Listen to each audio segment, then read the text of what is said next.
boys are back early to review The Odyssey and talk about our first thoughts for the Avengers Doomsday trailer. I'm Jake. And I'm Nate. And this is the Film Riff podcast. What? Are either one of these any good? I don't watch movies. You twins? Nah, we cousins. Well, I'm getting ready to watch a video. Really? What? Oh, just some scary movie. You like scary movies? Uh-huh. Well, that was a metaphor. Okay, you know, Max, sometimes I'm just riffing. Would you allow me to riff? As the leader, can I riff? Can I riff? Yes. Oh, baby, we are feasting this week, no? Early episode coming out this week. Yeah, we gotta get had the Odyssey out there. We could not wait to review the Odyssey. And, I mean, we already had the schedule to do this, but, I mean, woke up Monday morning to a little surprise Doomsday trailer dropping out of nowhere on YouTube. They showed that in the Odyssey. No. We just had a huge inside joke. Yeah, inside joke. No, but bro, what a crazy trailer. It's really good. It's their best trailer they've had since Thunderbolts. Yeah. As far as Marvel the Fantastic Four trailers were good. But the movie has slowly kind of fallen. You're coming to where I was at. Yeah, I'm reaching a little more mid than I was before. But still good. Still great compared to what was coming out before that. Yes. Like that and Thunderbolts. You had that huge improvement. You're blinded by the theater experience. Yeah. Yeah, like the first time seeing a Marvel movie is always better than any other time you watch a Marvel movie. And you saw it with a bunch of friends, packed house, opening night. Yeah. I went solo dolo, afternoon, not a packed crowd. Yeah. You know what I mean? So yeah, different experience. I could take it in for what it was. Fantastic Four is also like one of my favorite group of characters, so I'm like, yeah. I was going to like it a little bit more than you. I figured you'd hold it to a higher standard though. Yeah. But it is the best. I gave it what? Like I gave it like a 7.5? No. Maybe an 8. You were super high on it. You're like, it's the best superhero movie of the year. No. I did not. Don't do this. I did not. We're having a good time. I'm gonna crash out. No, Indy Navarro, whatever. How do you say her last name? No. Indy never ready. Never ready. It almost sounds like you're saying never ready. No, Indy is never ready. There you go. Yeah. No, but dude, I just it opens up with the RDJ Doctor Doom voice. I didn't know if they were gonna do an accent, like a Latvian accent, but dude, he sounded kind of great. Did you think it sounded corny? No. No, you thought it sounded good? I didn't think anything about it. We are going to have to stop something we are never I wouldn't say we are corny. not prepared to fight. Yeah, I don't know. I thought it was kind of cool. And then, dude, I don't know. It just felt epic. Like, I mean, not epic compared to the Odyssey, but no, I know what you meant. Yeah, it seems like like an Avengers movie. Yeah, like an Avengers movie. Like every Avengers movie is usually like really good. It comes down to this. Yeah. Are we gonna win? Who knows? Yeah. It's like they're definitely gonna win. Yeah, but it's like, like the stakes are never higher. Yeah. The good guys have their back against the wall, and everyone, it's like they do a good job of making it seem like send the tension. This time, I'm serious. This is the craziest shit we've ever been in. Yeah. It's like, this is the biggest fight we've ever had. Yeah. You thought the last 20 that I said that were true. Well, this one you're going to believe me on this. Yeah. Dude, yeah. And I mean, that's exactly what Chris Hemsworth is literally narrating the entire trailer. Yeah. But the narration's so hard. No, he does a good job. So hard. He sounds serious. Yeah. I like that they have him narrating it. It's like I almost wonder if he's the main character of the movie. Which would be kind of cool because he's our biggest star at the moment. He is. I mean, he's the biggest one left. But obviously, that's what I meant. Yeah. Yeah, and I mean Tom Holland, but he's not really. He's not in Doomsday. Apparently, he's not in Doomsday. Which they might set up. They might set that up in Brand New Day. Yeah, he's never really been like a huge focal point of the Avengers, the MCU in general. He's kind of just does his own thing, and he'll do like a little small cameo. Yeah, I guess Avengers. He's a big part in Infinity War, but. He really wasn't in Endgame until the end, obviously. Is he a big part of Infinity War? Yeah. Okay. Yeah. I mean, he's got an amazing death scene. Yeah, I But know. he's like with Iron Man the entire time of. You're right, of you're right. Infinity War. You're right. Kind of like getting mentored and Yeah, shit. yeah. Okay. But then, That's true. Yeah, man, I really like this trailer. I mean, it's Civil War too, Yeah, which Civil is War. technically a Captain America movie. Yeah, but exactly. everyone calls it a. You know, it's Yeah, controversial. It's basically an Avengers movie. Yeah. Yeah, man, but it's. I don't know. I'm way more excited. Doctor Doom's just one of the best. I mean, he is probably the best villain of any like media. You know what I mean? Like in terms of superheroes, like he's the best supervillain I think of all time. Okay. Like I really couldn't think of like a better villain, especially in the MCU. So it's like More than Thanos? yeah, yeah. Dude, I mean the lore behind Doctor Doom and like how old Doctor Doom is in the comics is like it's peak. So, I know we're kind of nervous about like the casting of Doctor Doom, right? Yeah. Like Definitely. what is have they even explained anything about? Have you heard anything? Well, like, no, obviously not. That's a spoiler. Well, I didn't know if you like Delve deep. Yeah. yeah, and seen like an interview. No. But I mean, they're purposefully like not explaining it to you. But I think it's pretty obvious. He's like a multiversal variant of Iron Man. Okay. Which I think they haven't said that, but I think it's pretty obvious that that's what they're going for. I mean, it's better than not just being like just pretend that they look different. yeah. You know, better than just being like, yeah, well. Yeah, but Doctor just- Doom wears the mask all the time, so it's like they probably won't reveal that it's actually Tony Stark's face or RDJ's face until like the very end of Doomsday, and they're like, "Oh crap, holy crap, Mr. Stark!" And then he's like from a multiverse from Tropic Thunder, so he's in blackface. Yeah, exactly. It's like I'm a man playing another dude. I mean, technically, that's kind of what he's doing because he's playing Tony Stark, who's Iron Man, who might also be Doctor Doom. Okay, so that's still I'm up a to. dude playing another dude. Is that a possibility that it actually could be like actual Tony Stark? Like No. Okay. No.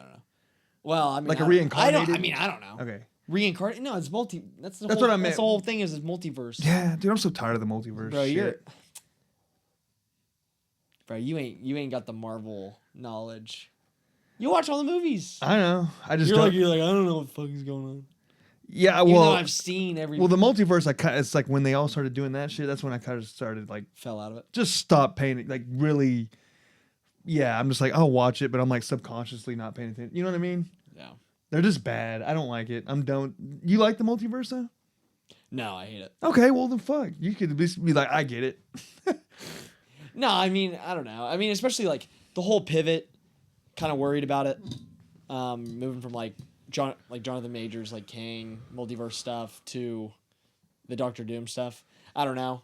I mean, hopefully they pull it off. The Russo brothers are back. We've talked about this maybe a ton, but it's nice to finally have a trailer to see that like it kind of does look peak. Like it doesn't look like all of my fears kind of melted away a little bit. Like I think no matter what, this is gonna be like a fun, like crazy ride. Yeah, that's It's gonna be like epic superhero Avengers movie. Like I'm like back on board. Yeah, that's the most you can hope for with the Marvel movie. Just a fun ride, right?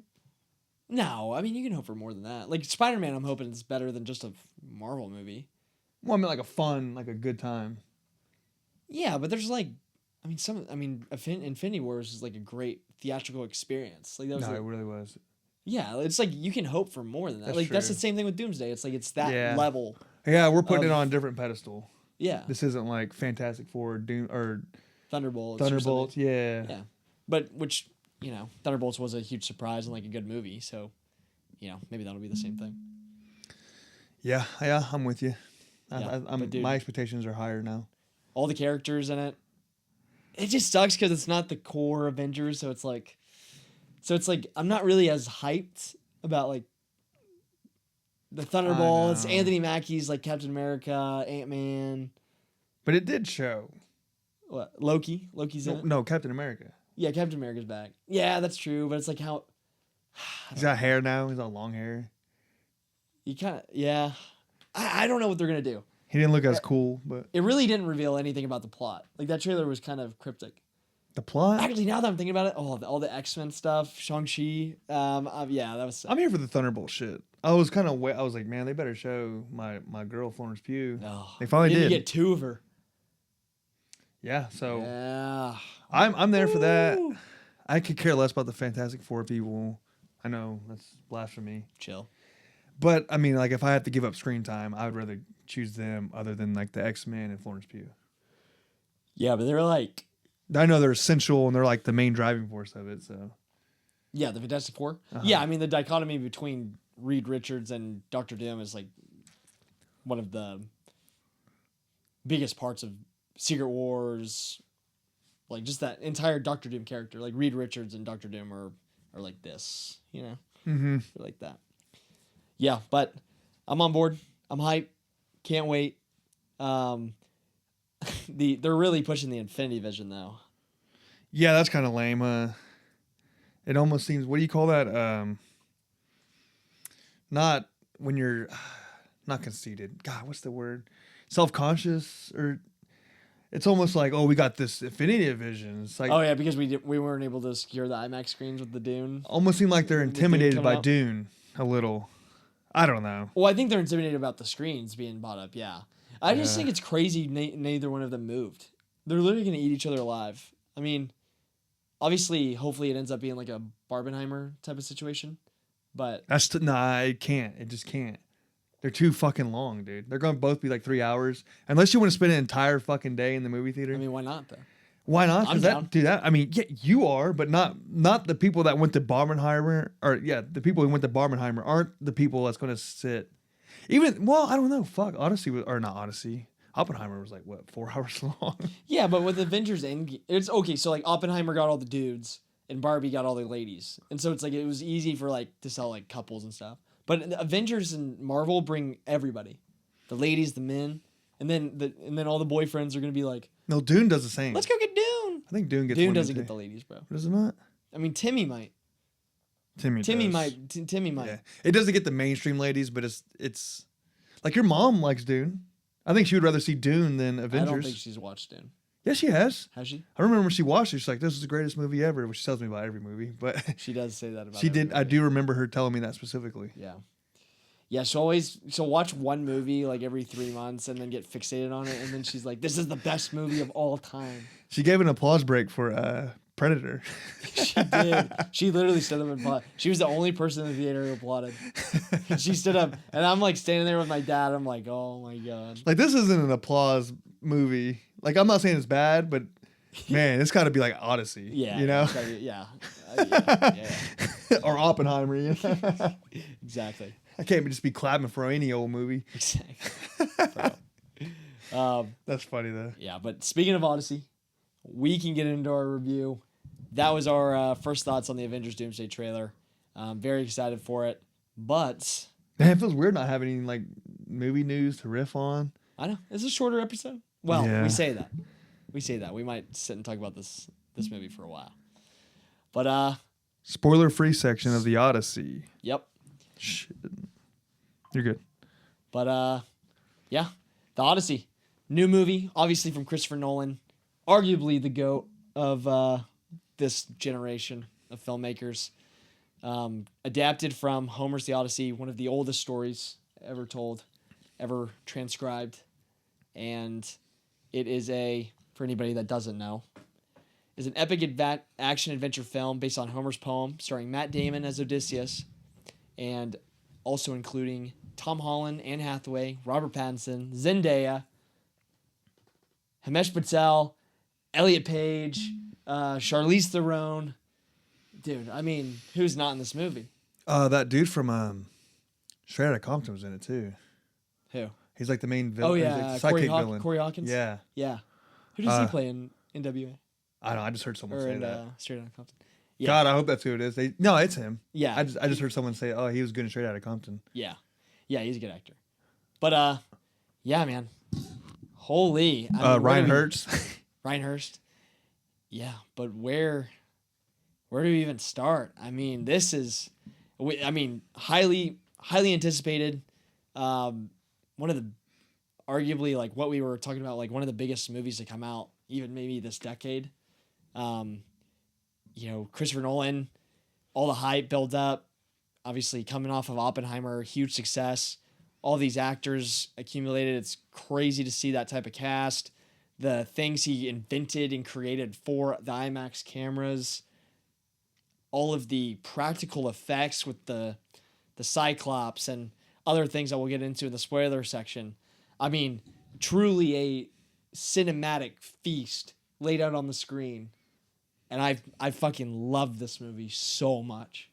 It was really you know, like the cameras are so big that they had to use mirrors, Yeah. so they could see each other. Yeah. That would be kind of annoying if I'm like acting. As an actor, yeah. You could tell like they were kind of like hyping it up. They're like, oh, he's so, but in deep down inside their head, they're probably like, man, this sucks. Man, this fucking blows. Yeah. But, you know, you hear all the actors talk about how, you know, it was like, it's such a gift to work with Christopher Nolan, to be like a part of something that's like so inventive and creative and like doing something new. Yeah. And it's like, dude, the fact that he draws in that energy too is so like. Well, he's one of those guys. I don't think you want to be on his bad side in Hollywood either. It's like, damn, you can't work with Nolan.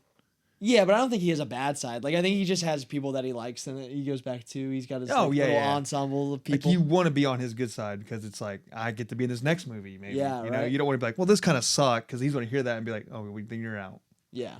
You're out for the whatever the fuck I'm going to cook up in about 4 years. Yeah. You know? Lay some absolute magic on the screen. Yeah. You want to be in his good graces. Yeah, definitely. The king. Nolan the king. I know you're a little upset that I got the popcorn bucket. Not upset, but like... Jealous. I almost bought the Trojan Horse on the way out.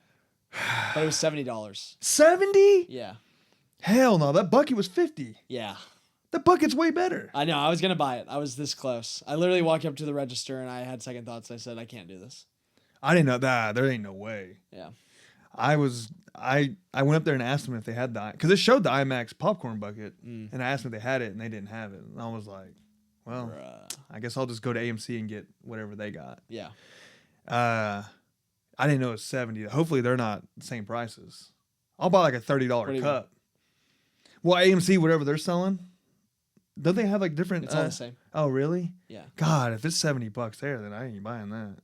Well, yeah, but it'll be cheaper for your A-stubs, remember? No, it won't. Not when it comes to special shit like that. Yeah, I don't know. Fuck that, dude. That's crazy. Yeah. But I got the IMAX popcorn bucket. And that's all that matters. Yeah. And it has like in the lens, it has like the film. In Yeah. it. I didn't know that, dude. That's crazy. Yeah, I plan on buying that. It just got restocked. Yeah. It sold out. I was gonna buy it initially, and then it got restocked. I would buy it now because it's probably they're on pre-sale. I know. I've been at work all day, buddy. Hold on. Hold on. I got it last night. I sent it to you last night. I know. It's probably gone now. Sleep. Whatever. No, but going back to the movie. Dude, I mean, I don't even know what to say. I mean, what hasn't already been said? I mean, it's almost a perfect movie. I think there's a few things in it that I kind of have holdouts on, but it's like we'll get, but they're like nitpicks, and like we can get into those a little bit more here in a second. But it's just the story of Odysseus and his travel back home, and it's just so empowering. It's like such a great story, you know. It's like, and I think this movie is a perfect follow-up to Oppenheimer. And I think it's a great companion piece because of the themes and everything that Nolan's trying to get at. And it's like in terms of scope, it's like he matches what he did in Oppenheimer and takes it to another level, which is almost like impossible. You know, it's like I don't even know how he continues to do it and push the platform forward. But it's like, I don't know. It's like, what did you think about this movie, like, thematically? Like, did you connect with the story at all? Like, did you feel the intensity? Like, you kind of just get swallowed up in this movie, and it takes you on just such a ride. It's the fastest 3-hour movie I think I've ever watched. Yeah, it was. As far as a theater experience, it was a great time. Like, it was like one of the best you could get. Like, yeah. I remember like everyone sitting by me, well, on my right side, were like just one-seated people. Yeah. And after the movie ended, the kid sitting next to me, like, we were all kind of sitting there, and he was like, just never met the kid in my life. He just starts talking. He's like, man, did you see this and this? Did you know about this? And yeah, he was like, did you hear it? We're just like talking about the movie. He's like, it was incredible. And then we walk out of the theater, like we're chatting about other shit, you know? Yeah. And he was like, this is my second time ever going to the Warren. He's like, this is insane. I loved it. Yeah, the screen we were able to see it on was so great. I mean, God, I mean, this film looks incredible. I mean, I think this honestly might be Christopher Nolan's best looking movie, which is hard to say because it's like every one of his movies is beautifully shot, and I think just what makes this one even better is like the practical sets, like the scenery. It's like he's able to turn these like human, like nature in our world. He films it in a way that makes it feel otherworldly, like magical, like have this like other reality type of feeling. And it's like when you're able to do that and bring an audience into a new world, and it's like it's so well set up too with like that first initial thing opening line before the movie starts when it's like, what was it, in a period full of magic, or like in a period before filled with magic or something. I don't even remember. But it was something like that, and it was like that log line was just like, oh, dude, I got chills when I saw it. I was like, and then the music starts, and this is off to the races. oh, dude, it's just off to the races. I mean, what do you think of the score? Because that was something. Yeah. Before I saw it, you told me, I was like, you got to let me know what the score was like, and I was like, I asked that because, like I said, when I saw the 3 minute, I think it was 3 minute prologue when I went and watched whatever movie it was. yeah, It was the Trojan horse scene. yeah, And the prologue was like fucking on point. Like the prologue. The score was on point. yeah, I thought it was a prologue. It wasn't, obviously. yeah. But like that's, like, so when I saw that, I was like, oh man, I hope like the rest of the movie has something like that. And it didn't the entire movie, but that was fine. The score worked, and there were other scenes where it did kind of like ramp up, and it did get that moment. Yeah. But that was the best moment. That was the best example of the score to me, in my opinion, was the Trojan horse scene. Yeah, And it was dude, great. so like So fucking good, dude. big. The percussion is loud. It makes it feel so like intense. And I don't know. When we get more into spoilers, I'll talk about like my favorite piece of the score. But dude, I mean, I don't know. Ludwig Göransson is just so talented, bro. He might be the GOAT. I mean, obviously we have John Williams, Hans Zimmer, some of the other like great score composers for film. Doesn't Hans Zimmer But- typically work with Nolan? He did back in the day. Huh. But Ludwig's kind of become the guy. That sucks for like, I'd be like, well, I thought we were boys. But Zimmer's really old. But he did scores for years. I thought he dude. just made something recently too, didn't he? Yeah, he does a lot of stuff. Okay, well. Yeah. No, he's still working. I'm not saying I'm just saying like Ludwig Göransson, like obviously he's won I think 3 or 4 Oscars already, and It seemed like all those guys He's- kind of sweep them, huh? It's kind of like an NFL. because he's just the guy. Like it but just then kinda, there's like another guy that comes in and just yeah, takes- but then he's the guy. Yeah. yeah. It's But- like it's not crazy for a composer to have like 3 or 4. Yeah. Yeah, and then it's like the things he does. And I don't know if you read about any of this, but apparently he read ancient artifact vases and took like descriptions or images of instruments and built like reconstructed or like created them himself in order to make the score for this movie. I mean, Oh, dude, really? it's just like another level of like genius and creativity that comes with that. And you can feel it on the screen, dude, because it's like I think so much of how this movie flows, and this is kind of the same thing with Oppenheimer. It's like how this movie flows so freely and is such a quick watch and keeps you in the film, invested and locked in the entire time. Never need to check your watch or your phone. It's like the score is such a big part of that, and Oh yeah, it never lets up. never lets up. I There's would pieces say of beautiful, terrifying, intense. It's like it's such a great range of pieces of that score, dude, that are just incredible. the editing was great too because they don't really let you. There's not like moments of like build up. It's like, oh, we gotta go to sleep and wake up tomorrow so we can fight this. I'm not going to spoilers, but we got to fight this guy. And then it's like sleep, wake up, boom, we're fighting him. Yeah, the edit, Which you're I talking- appreciate. You're talking about the edit? Yeah, so the editing Yeah. is like really like you don't. Which some movie, I'm not shitting on movies that do that, and I'm not shitting on this movie. I'm just saying it worked for this. Just being Yeah. like so like we're not going to sit here and have dialogue, which is something I like in a movie like Goodfellas, like just the dialogue. Yeah. They don't really do that, but it works for this movie. It's like we got to go to sleep and then wake up tomorrow. Next scene, just boom, just instantly awake, ready to go. You know what I mean? Yeah. So Yeah. Yeah, the edit is so fast, and it's kind of a you can't go piss. You'll miss the. you'll miss something. You'll for miss something. sure. Yeah. But and everything is so entertaining. Yeah. There's not a second where you're not just like. Yeah, just mouth agape, like stunned at what you're watching on the screen. The edit is fantastic, dude. I keep talking about Oppenheimer, but he started working with his editor. I can't remember her name, but she won the Oscar for Oppenheimer. But this movie's almost better edited, and I think Oppenheimer is a perfect edit. But this movie just kind of takes it to another level with how much is needed to kind of how much story you're having to cover and how many different places and stories you have to tell, because it's almost like an anthological, where it's like you have the main storyline that you're watching, but it cuts back and you're looking at things before, and then you're cutting to pieces of Odysseus's journey, but then you have the end. It's kind of a classic Nolan where he's cutting to different things and reminding you of things that have happened in the film, and it's like it makes everything hit so much harder, and the edit is like so masterful. I mean, it's like I think this movie will end up lock. I think this movie's a lock for editing. Like, I mean, for editing. Yeah, I literally could not see anybody else winning. It should win Best Picture too. I think it would be a shame if it didn't. I think its road to Best Picture is like.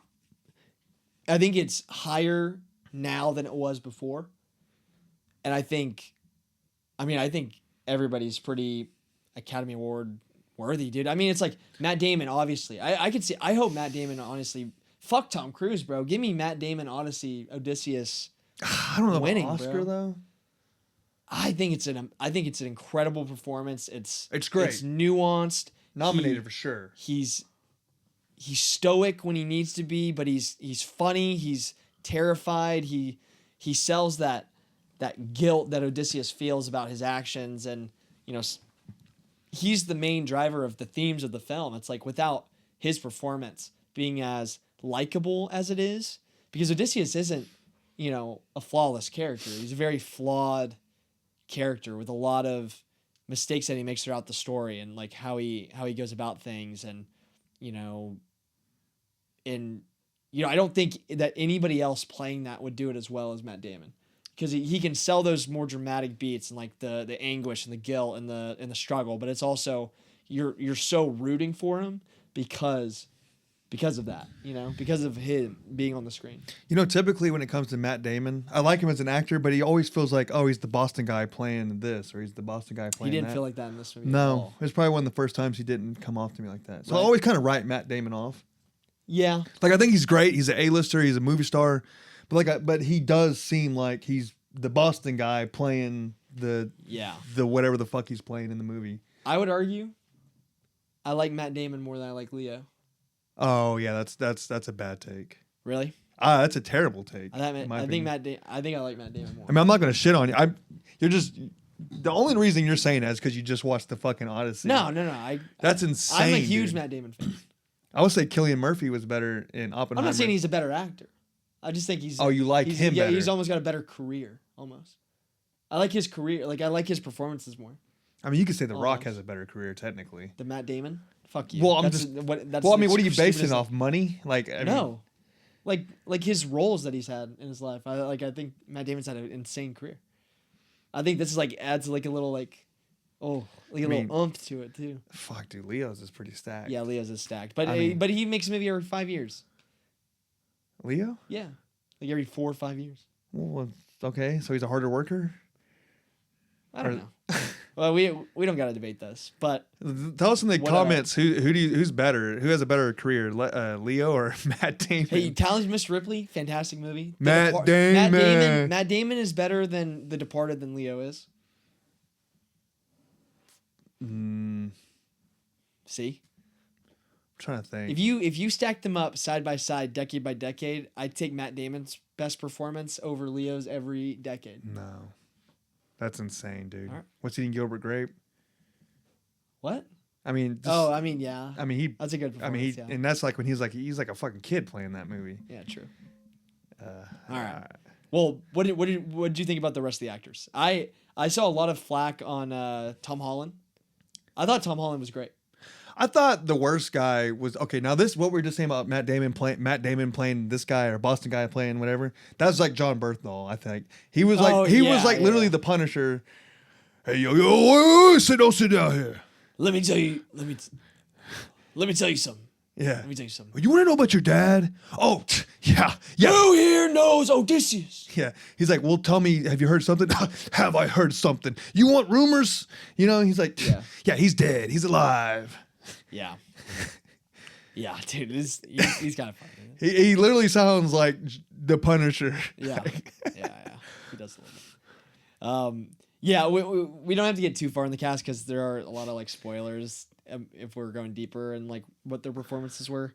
But I thought everybody across the board was good. I think if anybody gets, I think a couple of the actors get kind of drowned out in the edit a little bit though. Like that's maybe like a nitpick I would have on the edit. But it's you know, I think this movie could have been another half hour, dude, and it would have like, I think it would have. I mean, it would have been a long ass movie, but it would have gave maybe a few more characters or performances to breathe a little bit. You know, it's like I'd been okay with it. I don't mind a 3.5. Like I've watched 3.5 hour long movies, and it's like it's a long watch, but I was so engrossed with that with the Odyssey and the story that was on screen. It's like, dude, I could have taken even 15, probably just 15 more minutes. I could have taken a longer third act. Like the ending was good, but like I wanted it to be a little more like a little bit more like the actual climax. Yeah, I wanted more. It seemed too predictable. I don't know that. I don't know. I think this was his best, and I think this might be Christopher Nolan's best ending. Oh, I liked Oppenheimer's ending. I love Oppenheimer's ending, but I'll tell you why in the spoiler section. Like why? Yeah. I think this ending is so like, I felt something, bro. Like I mean, I felt it in Oppenheimer, but this movie, like literally, I was levitating, bro. I was really levitating. I don't know. We'll get more into it. Okay. But yeah, I love this ending. There's also a spoiler I want to talk to you about that I don't know if you caught, but the kid next to me caught it and mentioned it to me at the end of the movie. Really? He's like, "Did you notice how this and this?" I was like, "Damn!" I was like, "Did you know that going in this movie?" He was like, "No, I just happened to catch it." I was like, "Damn, dude, good catch." I felt like it's gonna be like the most obvious thing of all time. No. It's very like, it's cool. It's something you have, it involves like a score kind of. Okay, yeah. I think I know what you're talking about. Okay, but yeah, dude, I think if I have any nitpicks on this movie, it's probably just probably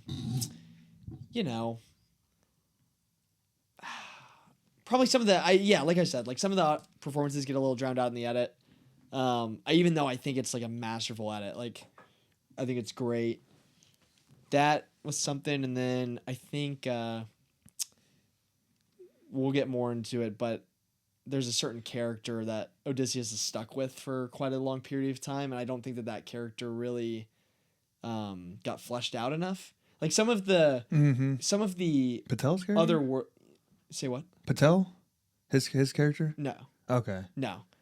Oh, I know who you're talking about. Yeah, there's a couple characters in the movie that I just don't think got fleshed out enough, and I've read The Odyssey, and I read it in high school, and then I reread it in college, but I know you're talking about. There's just like a little bit more to the relationships of the story that I think kind of get a little lost in the film. Mm-hmm. So, it takes off a couple like tiny little points for me there.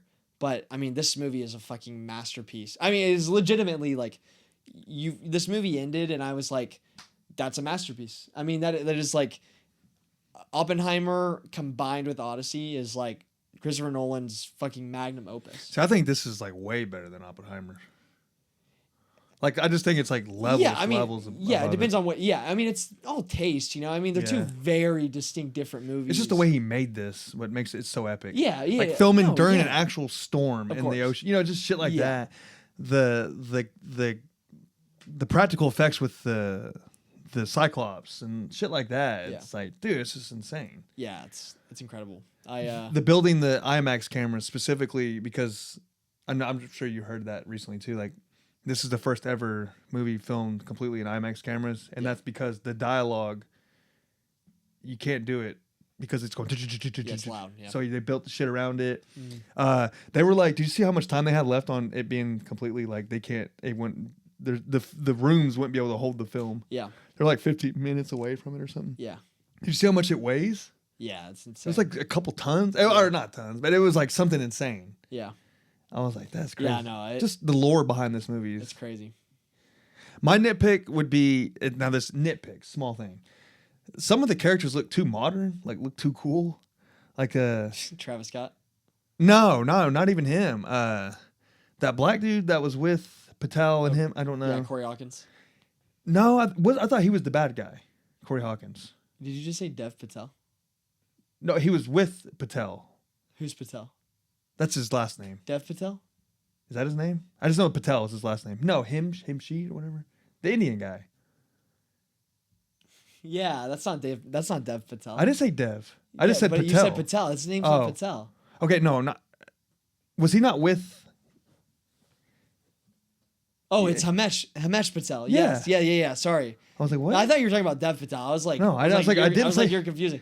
No, yeah. Hamesh Patel. Yeah, Okay. yeah. Sorry. So there was him, and then there was that black guy that was like real close with him in his. Oh yeah, Hovan Adepo. Okay, his beard looked too modern, Like and too, his like hair too well trimmed. Yeah, it looked like what you would look like. This is spoiler talk, bro. No, it's not. It's not spoiler talk, but yeah. I'm just saying the character, what do you call it, costume. I don't even know what you call it, makeup. Yeah. I don't know what you call it. It like that's me nitpicking. It kind of took me out a little. I was like, he looks a little too cool. Like he looks like a modern day like regular dude. Yeah. And then the way he would kind of talk too. He's like, man, I ain't getting that motherfucking water. No, I'm kidding. Oh my god. No, but definitely some of the acting kind of like their voices sounded like today's time, mixed in with other people trying to sound back then. Yeah, that was like a huge. Some people had problems with that, but I didn't mind that it was kind of modern language, just kind of speaking English. Like it didn't bother me. Like I think it kind of makes for. It didn't. Yeah, like I'm nitpicking. You know. No, yeah, yeah. I'm just saying. Yeah. I'm not shitting on your nitpick. I'm just saying. But yeah, we can go ahead and rate it. Well, I got a couple more nitpicks. Okay. And I know you were kind of off on this. I wasn't the hugest fan of the villain. Okay. And you disagreed and said that he was fine. So I know I'm probably the minority in that because I thought he was good, but it just felt a little too. And we'll get into that spoilers. Yeah. Just a little too like a bully, like what you'd see like in I don't know, just like you walk in, just slap shit out your hand, give someone like a wet willy. He just came off like that to me. Yeah. But a more obviously extreme version. So other than that, I mean, those are nitpicks, nothing major. I mean, what are you gonna rate it? I'm a high 9.5. High 9.5? Yeah. Like I think. I mean, I like if I was.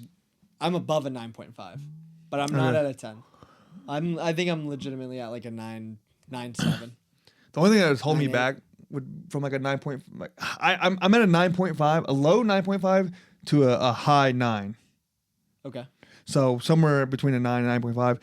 I would be locked in at 9.5 and now this is just me catering to like what I like in movies, and that's like I said, like a 10 or something like that would be like a Goodfellas with the dialogue just so like fucking cool, and like a Pulp Fiction type of dialogue, and that's just a personal thing. So that's the only thing that's holding me back from giving it like a perfect score. Okay. Yeah.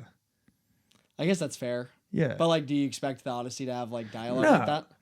I don't know. I honestly don't. But the way what he did, I'm still at 9.5 to 9. Yeah. You know what I mean? I'm just saying if someone could find a way to make that all work for me, then You I'd just said be. you were 9 to 9.5. Yeah. You just said 9.5 To 9. Okay, yeah. I just said it different. Yeah. I said like if someone was able to like combine and make it just the perfect movie for me, then yeah, I'd be like 10. But it's I don't really have a 10 other than like Goodfellas. True, yeah. But it's like crazy because it's like anything for me above a 9.5 is like a. I mean, it's like a almost near perfect. You know what I mean? It's like it's a masterpiece. Like it's a master class. Mm-hmm.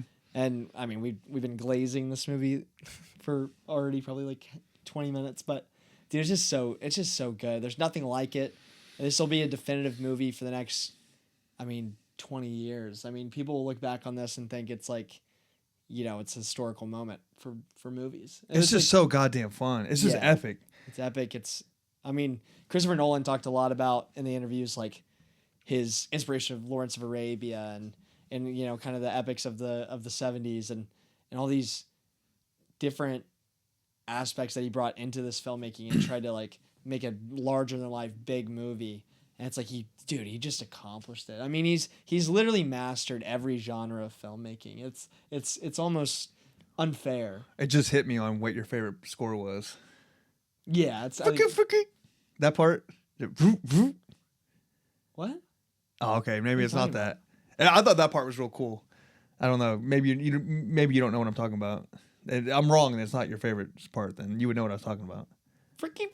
It kind of sounds like that. I What? mean, I can't replicate. Bro. That's the best I can replicate the sound with my mouth. Pause. But I don't know if it ever did a freaky. no, it was like a. I don't know. We can talk about it here in a minute. But yeah, that's I guess we can do spoilers. Yeah. Let's get in the spoiler section. All right. Go for it. Yeah, dude. Where do we even start? I guess we can start with like kind of the first act, I mean, you get Odysseus kind of saying goodbye to his family on the beach. They've been on the beach for what, 10 years, I think, they've been on the beach for 10 years. Something like that. And Yeah, I think they say 10. yeah, But I didn't know if I just made that up. When I was watching, I was like, it's been 10 years. I'm like, damn, did they say 10?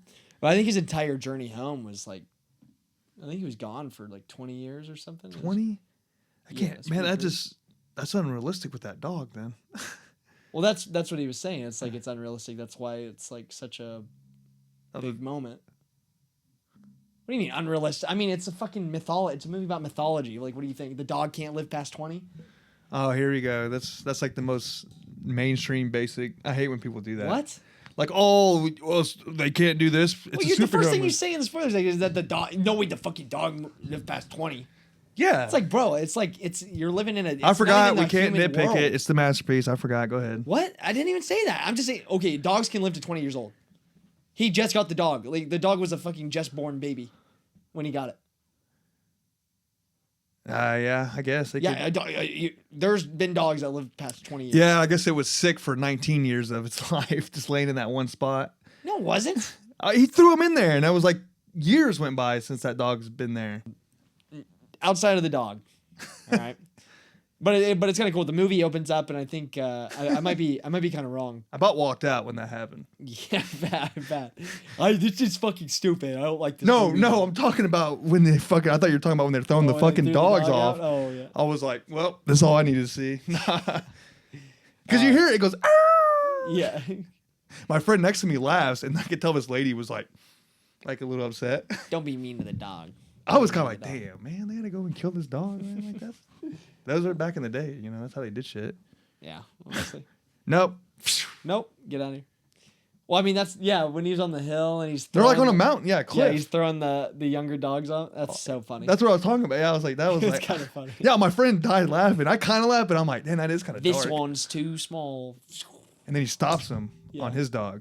It's like, I like this one. Look, I love the whole story about the dog waiting and then finally passing. Yes, okay, there you go. I get it, but in my head when I'm seeing it, I'm just like, God damn, that dog's still there. Like, it's funny to me. I get over Yeah, it. that's fair. Like, I'm not fixated on it. I'm not like, what? I didn't stand up in the theater. I That's was like, how you made it sound when you first just pitched that fucking complaint. You're like, no way, that dog was still there. I was like, God damn, that dog's like 40 years old. It's been sitting in a pile of shit for half its life. I'm like, God damn, what a miserable life. Yeah. This poor dog. I'm like, give him a week on the shit. All right, I'm done with the dog. I'm done with the fucking dog. There's another movie that just fixates on dogs. On dogs. Supergirl, Yeah. Evil Dead. Evil Dead. Oh, God. You can't get away from Can't them, get dude. away from the dogs. Yeah, dude, what a bad summer for dogs. Bad summer for I dogs. know they're all getting beat up and thrown off know, they're cliffs and dead. dying on shit. Dying, sad, lonely. Dude, fuck. Poison, yeah. Stab, yeah. I don't know. Did you notice it was like a puppet looking? It did the animation. It was kind of like, Yeah. I was like, It's kind of cool. yeah, it was funny, but like I don't mind it. I'm like, shit, I just would have thrown a real dog on that motherfucker. Okay. All right. Let's move off the dog. Okay. Let's move off the dog.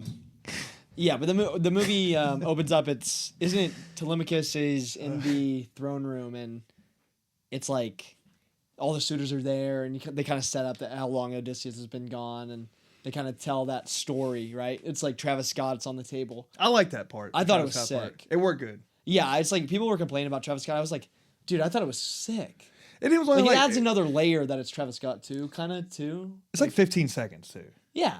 Yeah. Yeah, he's like, dun dun. It didn't take me out of it, but the whole time I'm thinking that's Travis Scott. A story. Yeah. Dude, it's just like, I was just like, I kind of got chills too from that part. It was just so good. Is he supposed to be like a guy kind of like in the streets and like they're just kind of Yeah, like he's like an orator. yeah. Yeah. Yeah, no, it It sick. worked. It worked. And his neck tattoos weren't there. Remember that time Yeah. that guy said like they could at least get rid of his neck tattoos? Yeah. Which I don't even know if he even has neck tattoos. I'm just He probably does. he didn't in this movie. Yeah, he did not. He did not. That'd have been funny. Yeah, right. He's just got a lit. Yeah. Lit tattoo. That's lit. Lit. No, but it's yeah, but I mean, I guess like the whole first act. I mean, it really gets going when they kind of set up all the strife. It's like Robert Pattinson's kind of the leader of all these suitors, and he was, it kind of reveals that he was kind of told by Odysseus to watch over the family, right, and make sure Telemachus got to the throne, and that Penelope was taken care of, and Odysseus kind of set up all these wishes for his family, but what's his name? Antinous, I think it might have been his name. Dude, you're going to tell me. Yeah, it'll be tough. You're going to have to tell me. Yeah, let me pull him up. Actual actors' names. Yeah, it was Antinous. So him and all these suitors are basically vying for Penelope to like choose them so that they can be on the throne with her. And I know you were saying you didn't really care for Robert Pattinson's villain performance. Robert Pattinson was good. I just don't think this character was fleshed out enough. I don't know. It seemed too. I just feel like out of all the side characters, he was the most fleshed out. Like his motivations were clear. They set up a lot of backstory, and a lot of the emotional depth of the movie comes from what he did to his brother, played by Elliot Page. That's fair. And also like Odysseus' relationship with him, and he's kind of a symbol for all of the suitors. It's like he's kind of that figurehead, because the rest of them are kind of nameless faces a little bit in the movie, and he's like the one that's like really kind of this overt going against Zeus's wishes, like Zeus's law, and like all this thing, defying like the hospitality rule and all this other thing, like all these other things. No, that's fair. He is. I guess he is the most fleshed out character, besides obviously. Yeah, for the side character, which he kind of has to be, because the entire weight of the movie of like wanting Odysseus to get home and like seeing Odysseus get back in that third act is like completely contingent on how much you fucking hate Robert Pattinson and how much of a sniveling, conniving little shit he is, dude. Yeah. It's like he's like a Joffrey in a way. Yeah, he's kind of like a Joffrey, and he plays that so well. And he's played that before, but I think here he's kind of like, it's the best he's done it. Where he's like just kind of an asshole. The way he treats Telemachus throughout like the movie is so demeaning, bro. It's like he's just like treating him like a little kid. He's like, oh, you call for your daddy. It's like, daddy's not coming home. He's dead. Yeah, and they're like, dude, I know we're back to the dog, but the way he was treating that dog, dude. Yeah, fuck him. I was like, what a evil piece of shit. Yeah. And then like the blind dude and whatever. Oh yeah. I want to say Eumaeus. Hold on, I'm gonna get this right, because I want to give credit. I didn't mention him in the original part of like who I was listing on the cast. Yeah, Eumaeus. John Leguizamo is an actor I'm not really a huge fan of in most things, but like he is actually incredible here. Like I actually, out of all of the supporting cast, I could see him getting a nomination in supporting. I didn't. I mean, I think he's worthy though. Like I thought he was really good.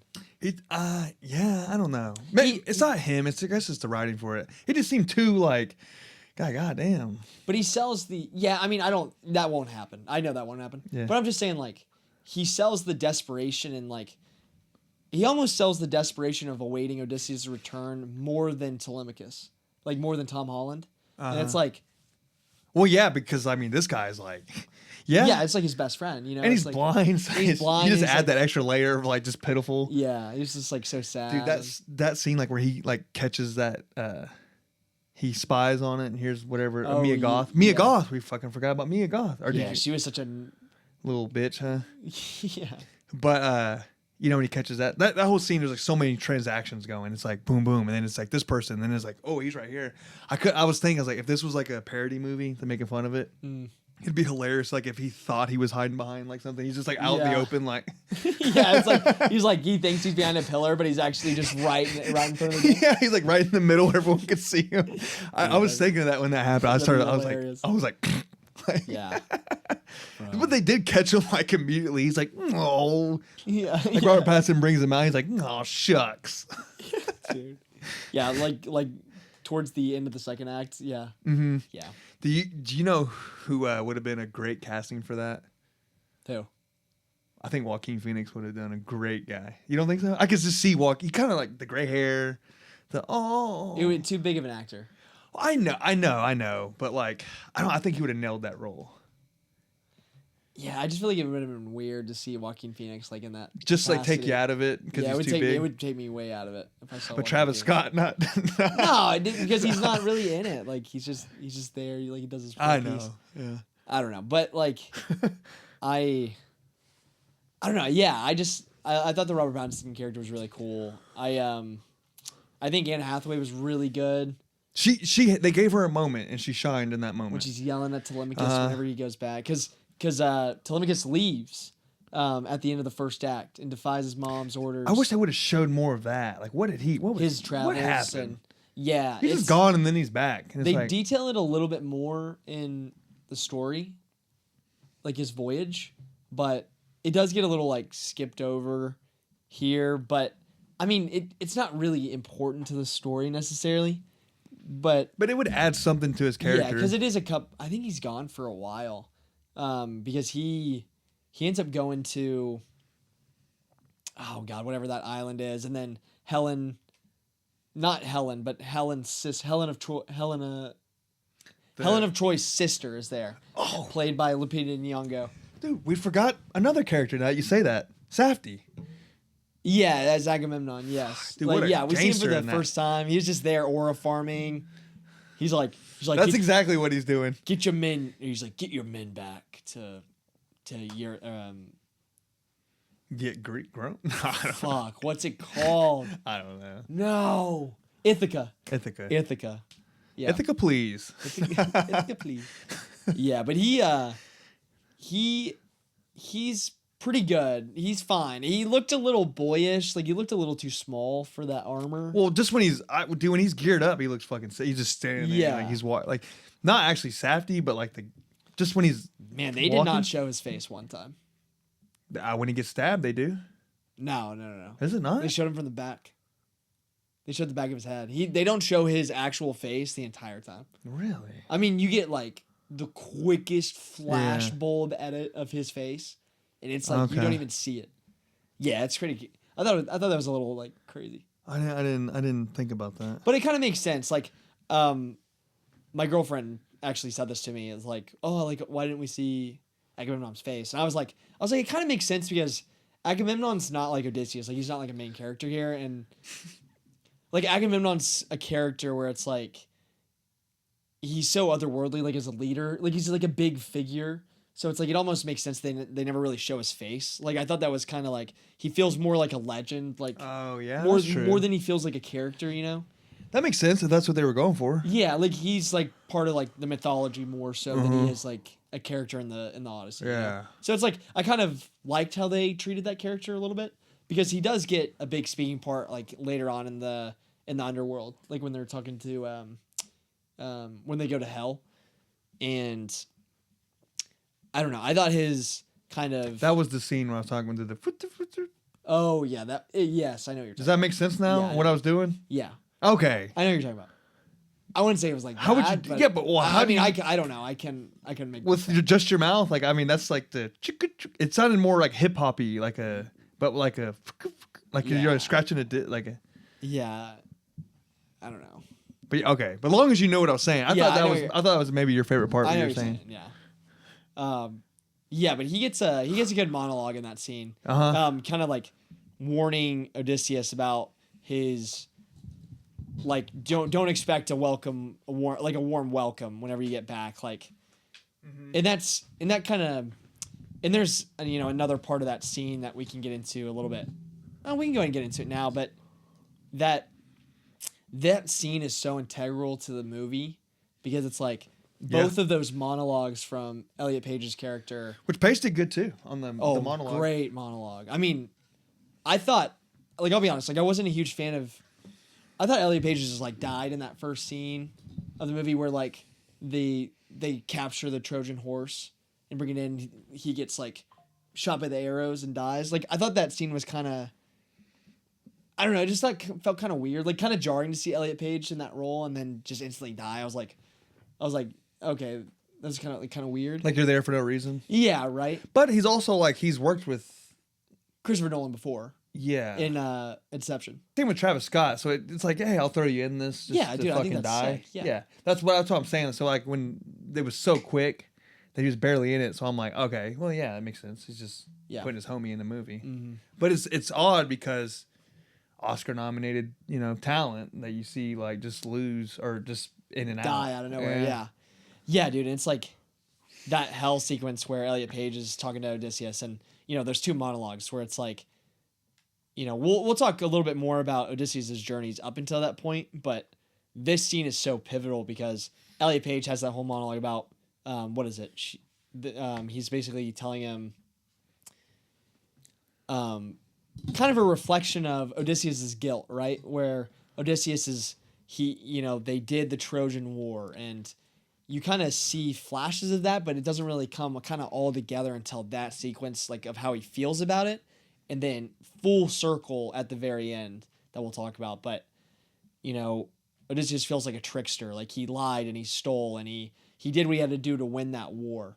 And Elliot Page is like kind of an embodiment of that guilt because Odysseus sacrifices Elliot Page's character in the beginning, which we didn't really know at first, but he got everybody into the Trojan horse, didn't tell Elliot Page, and then, they obviously died. So decisions were made. Decisions were indeed made. So you kind of see, like, it kind of shows, like, he is, like what you said, flawed in a way. Yes. But it's like, it is the right move to make from, like, a bigger picture. Yes. One man dies, saves a million or whatever. Yeah. But it is fucked up. Like, well, then you be that fucking guy. Yeah, like, what, you know make what I mean? Call. Like, so you be the leader, yeah. No, yeah, it's like, yeah, you be the one that died. I want to live. What the fuck? Like, you know, if you're coming from Page's standpoint. Yeah. Page's character, whatever his name is in that. What's his... It don't matter. Yeah, it doesn't. I didn't know if it was like a significant name in It's too hard to get every name right. Yeah. But and you're confusing me too. Like I know you're not confusing me because I know what you're talking about. But when you're talking about Tom Holland's character and you're actually saying the name, Telemachus. Yeah. Yeah. So I don't remember any of the names in it other than Matt Damon's, which I just now forgot. I actually remember quite a bit of them. I remember quite a few. Well, I remember like Helene. But I've also read the book, so it's like, See, I didn't read the book, so I didn't know all this mythological shit was going to happen. Like, I didn't know like what to extent, like what. Yeah. I didn't know that like the whole journey was like Act 1. This is going to be the Cyclops, and then Act 2 is going to be the mermaid shit or the sirens. The sirens. That was okay. Now we'll get into those scenes. Okay, and then the third, whatever. I didn't know any of that shit was going to happen like to that extent. I thought that was so fucking. It just caught me off guard, and I'm like, yeah. So I was like, man, this is a treat. This is my first time taking in the Odyssey. Yeah, it's pretty cool. Is that kind of how it is in the book? Is it like that? Like they get trapped in the mountain? Or because it's a collection of poems, basically. So you knew that was going to happen? What part? That they were going to get trapped inside of there? Everything? Yeah. Oh, that sucks. Yeah. I mean, that doesn't, I mean, like I like me going in not knowing shit and being like, what's going to happen?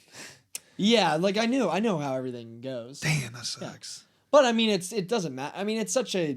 I know. Different interpretation. Yeah, portrayal of the story. Yeah, but it's like, it doesn't affect it really for me. But it's like Nolan adds so many different little elements and things to each scene that make it so much different and like unique and creative and awesome. Do you think it would have been cool going in completely blind though, and being like, oh shit, what the fuck is this? Yeah. It was kind of sick. I was like, the soul was like, Jesus Yeah, Christ. that'd be kind of cool. That thing is fucking blinking at him. Yeah. Yeah. I mean, I guess we can talk about up until that hell scene. I know we spent like an hour. We're not even two. We're still in. We haven't really moved anywhere. Yeah. There's just so much to talk about. Yeah, there's so much to talk about. It's a long movie. Yeah, but we'll get back to the hell sequence, kind of like how everything kind of leads up to that. But yeah, you have kind of the three main things that happen, because there's the Cyclops, and then Well, there's also that chick that turns you that's into. what I'm saying. There's the sun god and the witch and all that stuff, and then the sirens, and then they get to hell. So Well, and also like you might have, I don't know if this is Poseidon. Mate? Was it Poseidon? yeah, Where they weren't allowed to eat, and they did anyway. that's the sun god. That's why, Okay, yeah. I couldn't remember. the Oh name. yeah. Oh no, that That was something else, but that was a big role. that too. was the sun god. That was the sun god. The other one was the witch. Yeah, you're right. You're right. It's different. It's different. Okay. Yeah, dude. But I guess we can start off with the Cyclops scene, man. Like, they get to that island, and it is jaw dropping how fucking amazing that animatronic, puppet, human, because they mix all three elements of that. It's like parts of it is puppet, part of it is a giant animatronic they built, and then others like scenes that they filmed with a guy actually moving. You can tell like the way it kind That's of. the It reminds me of like a Tool music video. Yeah. Like that kind of has like that. I don't Yeah. know. But it looks so cool. Obviously, there's CGI touch up. Yeah. But it's it's like, it's fucking built, Dude, Like, but yeah, I mean, it looks better than any monster I've ever seen on the screen. Dude, it's so well done.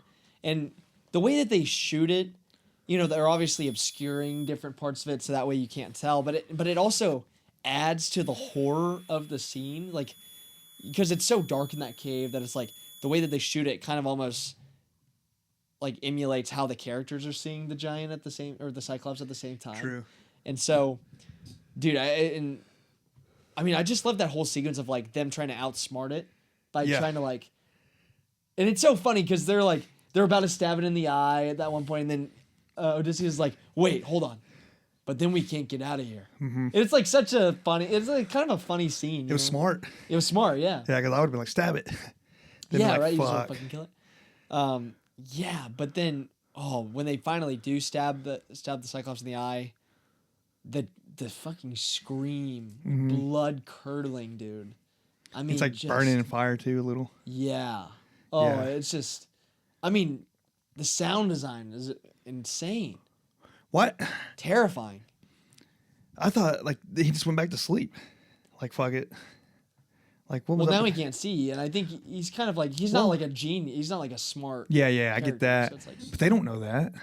Yeah, they don't know that. So I'd been like, let's just sneak out with these because they ended up doing that anyway, sneaking out Yeah. with the sheep. But it could have seen him. But once they stab him in the eye, he can't see them. He so does. He does grab a couple of the guys, doesn't he? Well, yeah, but he can hear them too. Okay, It's okay. like, yeah, but it's like once they stab him in the eye, that's why he has his hand out to make sure that they're not passing.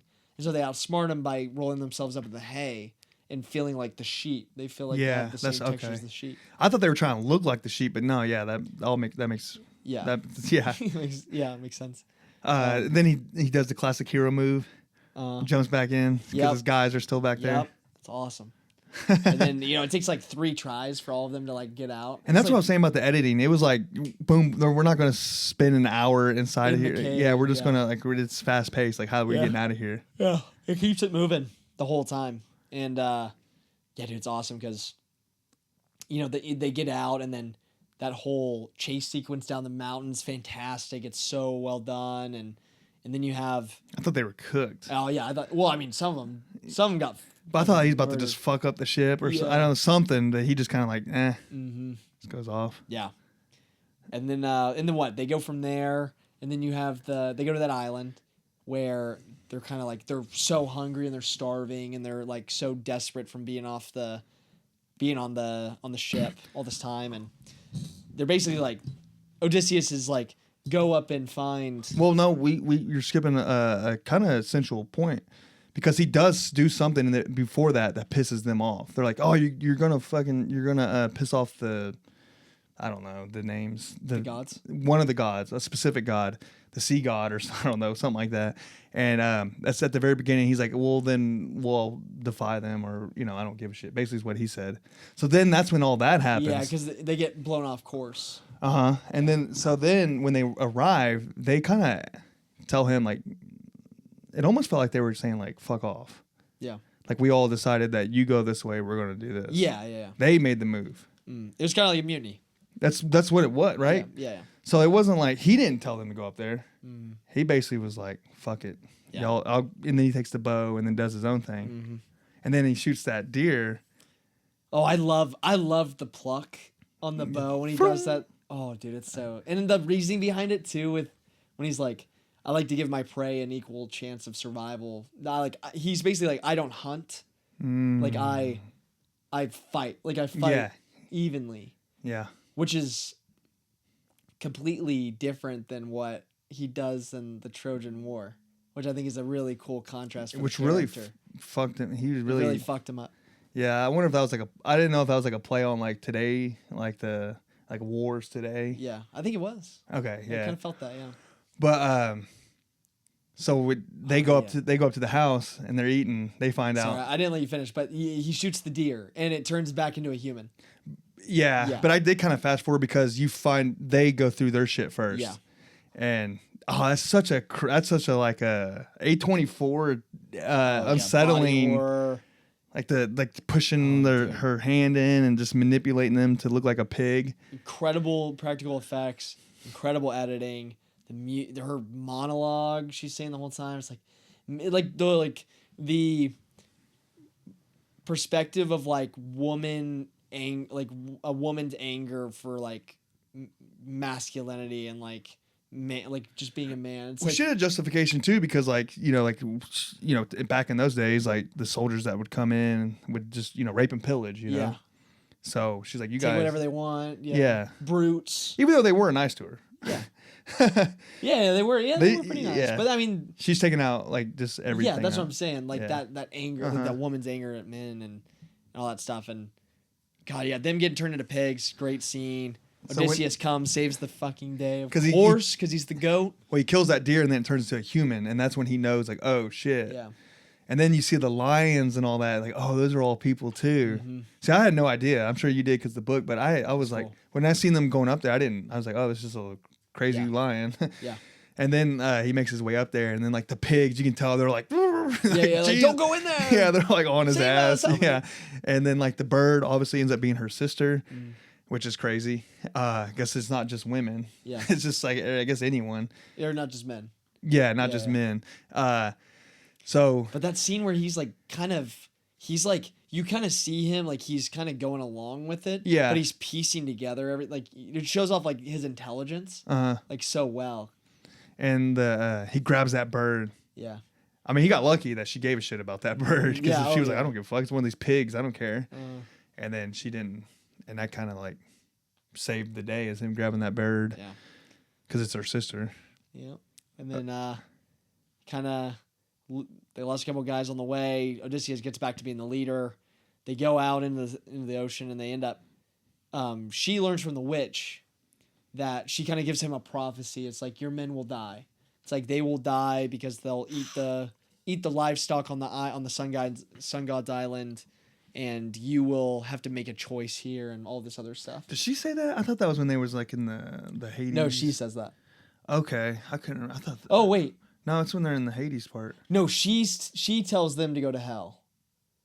Okay. She's like, you have to go to She's like, you have to go down to hell and find and do this and that. Yeah. And then they go do the yes, you're right. So they go to hell. Then they get the two monologues that we already talked about, and Elliot Page is basically like, yes, your men will die, but you have to guide. piece. Yeah. Like she said, you got to take this back to Robert Pattinson, right?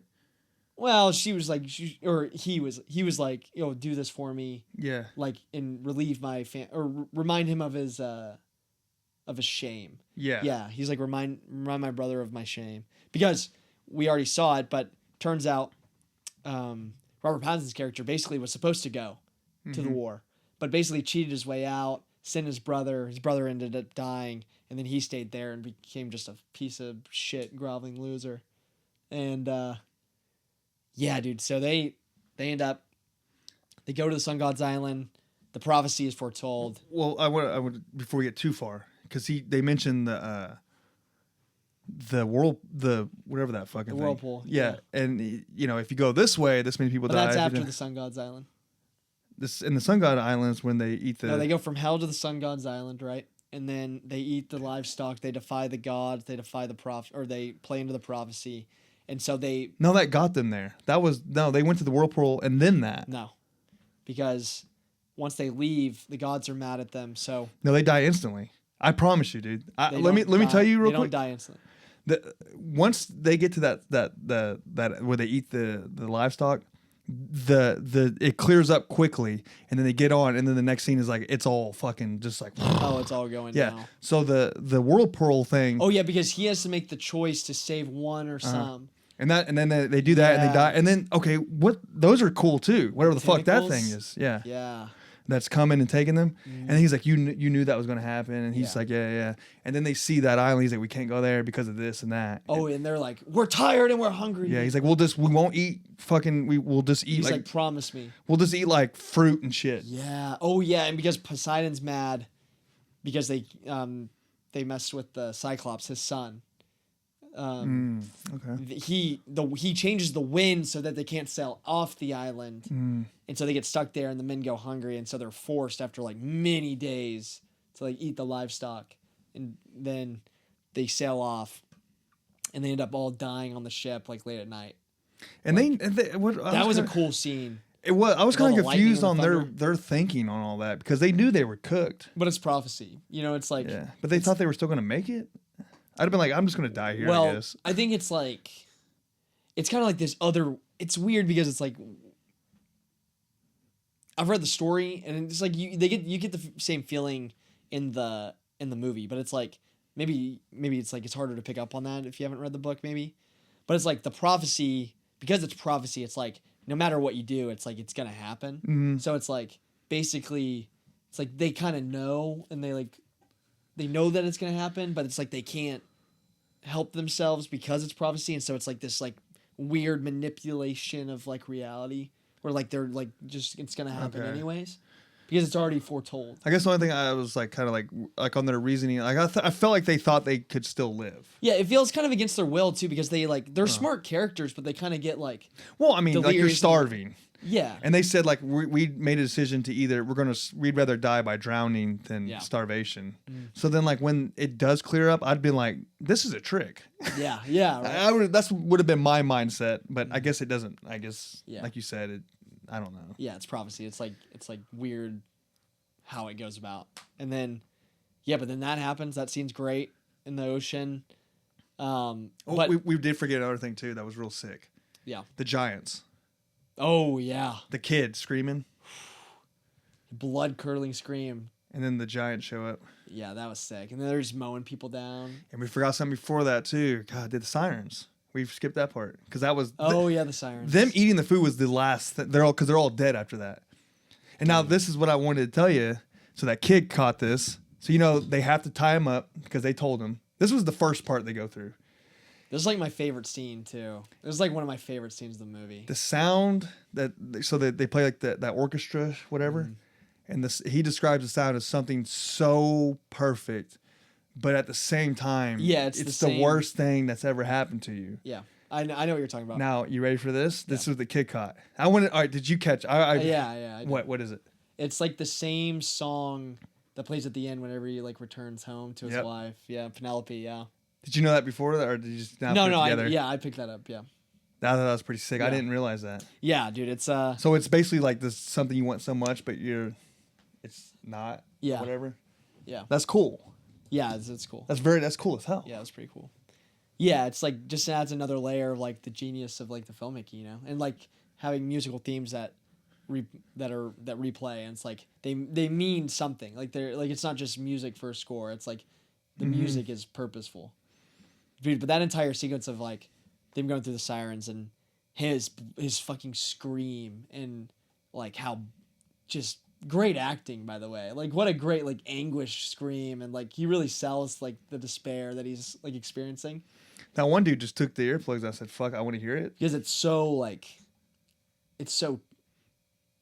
what is the word, like enticing, that it's like he has to. And it's He the like pulls the prophecy part, too. yeah.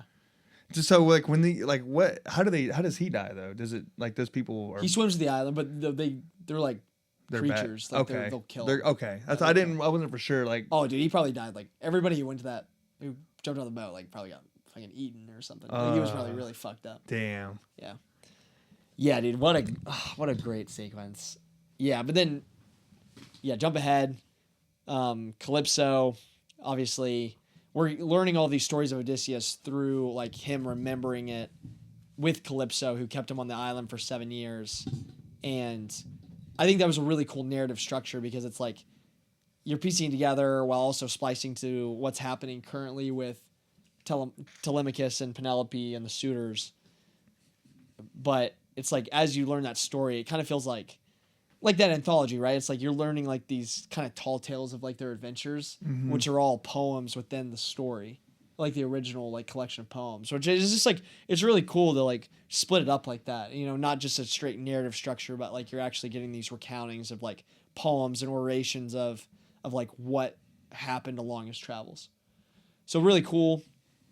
And that's one of my biggest things, was like the Calypso character, that kind of, I don't think got fleshed out enough, with like her being in love with him and keeping him there on that island and letting him go. Like the motivation wasn't really clear to me, and like because I know the story, like I understood it, but for a general audience member, like I could see that kind of being really. Yeah, I completely forgot about like that not being fleshed out. But yeah, it's almost like he was like a castaway guy, and it seemed like she should have been way more important.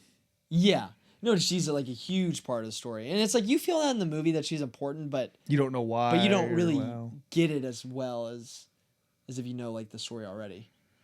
Yeah. Yeah. So it's like that was a part that I think could have used a couple more minutes of like, or like more focus on the script maybe. Mm-hmm.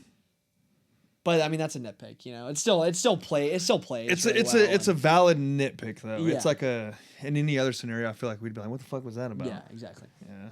And but yeah, dude, and then he kind of, right when he snaps into place, he's like, I have to leave and, you know, surrender myself to Poseidon and the ocean. I love how that's like the end of the second act whenever he washes home, but I love that scene where he's like, I mean, you literally see him just lay down and like accept prophecy and accept fate. It's like, it's such a powerful moment, because it's like, the whole time before that, he's tried to defy the gods and go against prophecy and save his men and save himself and you know, all these destructive tendencies of like trying to get past what is like foretold, and he just allows it to happen, and he ends up going straight home. And you know, the whole thing of like this journey beginning is like he goes the unbeaten path. He's like, oh, we can take a shortcut home. We can trick the gods in the prophecy and make it home faster. And it's like, now it's like he's finally committing to that prophecy and allowing whatever is going to happen. Path less traveled or whatever. Yeah. I don't know. Yeah. But yeah, dude, and then we get into this third act, and third act is just so great. And you know, it's the payoff is incredible. And you know, you get Odysseus coming and reuniting with his son, and the dog dies, and with Penelope and with Eumaeus, and he kind of deals with some of the suitors, and they do all these other like little tricks to kind of set up that final battle room sequence where they're in the throne room, and he comes in and he strings the bow, and God, what an amazing scene where he strings the fucking bow.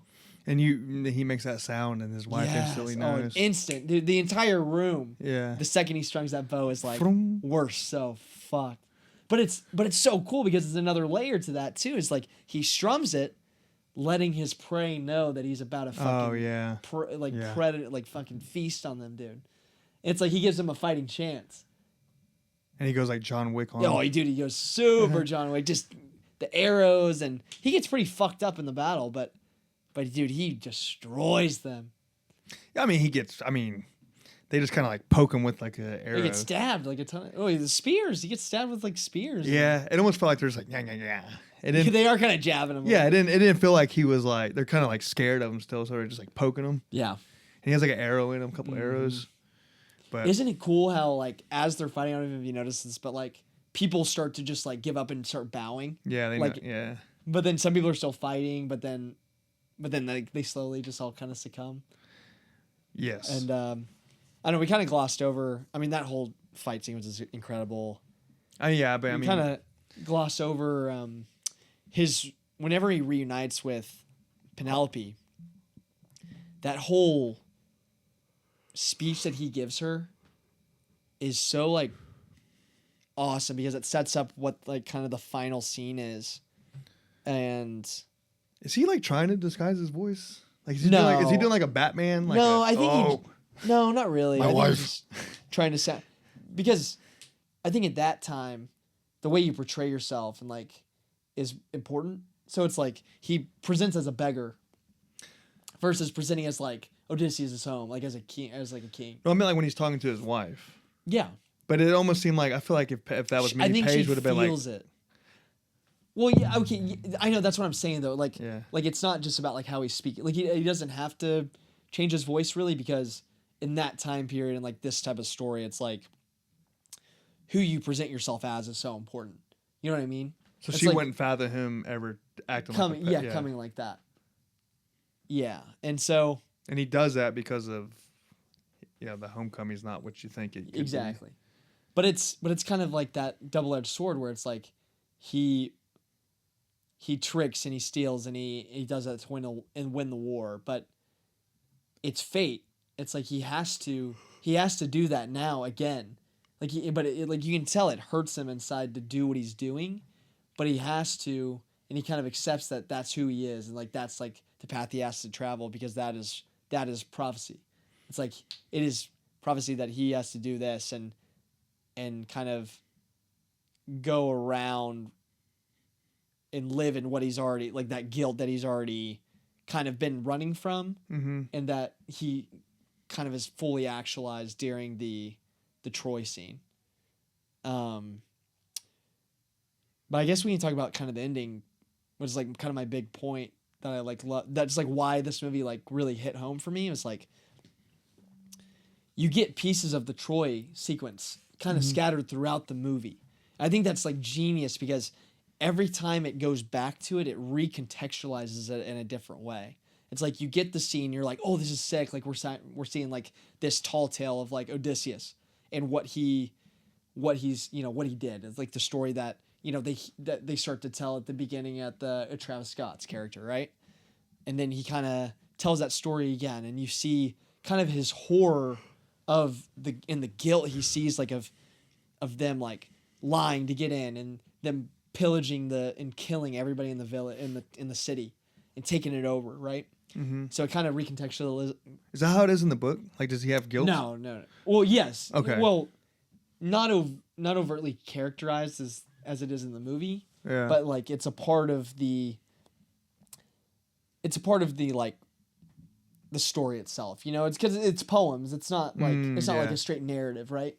So it's cool because you're taking that, but then at the end when he kills all these people and he finally gets his family back, the final real sequence is like him talking about Troy and how the guilt that he feels is that once they did that, like once they lied, they defied the law of man and like Zeus's law, and they kind of opened up this type of evil into the world where you don't fight sword like hand-to-hand combat. Like you can, like they open up all this like evil into the world, and he has to carry that weight on his shoulders because it was his plan and like he's the one who did it. And I think that's so powerful because the way that Christopher Nolan is talking about it in the movie is like it's kind of the same motif in Oppenheimer, right? It's like Oppenheimer's like the big thing is like he feels that guilt by he built the bomb. He brought this evil into the world, the destruction of the world. He brought it into it. But this movie kind of takes it a step further. It's like where Oppenheimer is kind of like the weariness of that and like being self-aware of like what the world has come to and like the reality that we're facing. The Odyssey takes it, and as he watches the Trojan horse fall over, he's saying it's like where Nolan is kind of pessimistic in Oppenheimer. He's finding the optimism here in that same motif, and he's saying like it will fall one day and we can rebuild. It's like we can bring that back into the world, like that light, you know. Mm-hmm. And it's like you're seeing Nolan kind of grasp between these two different perspectives of like the evil of the world, not just in the world that like he's gotten both these movies, but like the world that we like have in front of us, like in the real world. Yeah. So it's like he's making a commentary, Mm-hmm. and that's why I think these two movies are like such a great like companion piece to each other.